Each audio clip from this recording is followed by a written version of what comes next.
പറഞ്ഞാൽ അകത്ത് പ്രകാശമുള്ളവനാണ് ഭാരതീയൻ. സ്തോത്രം.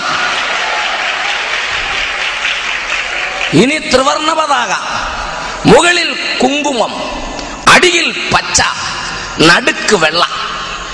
എന്താ കുങ്കുമം? ധീരതയെയും ത്യാഗസന്നദ്ധതയെയും സൂചിപ്പിക്കുന്നു.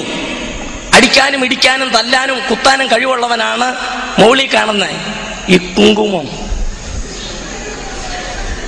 ഈ താഴെ കാണുന്ന പച്ച അതല്ല, അത് സസ്യസമ്പൂർണമായ ഭാരതഭൂമിയുടെ ഐശ്വര്യത്തെ സൂചിപ്പിക്കും. എന്ന് പറഞ്ഞാൽ ഇച്ചിരി കാശും പുത്തനും ഒക്കെ ഉള്ള ആൾക്കാരാ പച്ച.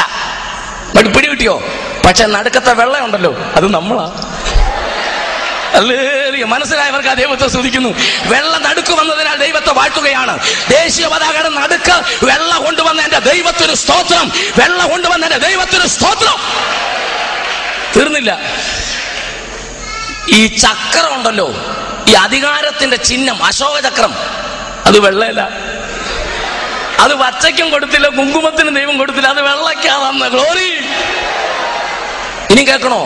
അശോക ചക്രം എന്നാ അതിന്റെ പേര്. ശോകം ദുഃഖം, അശോകം ദുഃഖം മാറുമെന്ന്.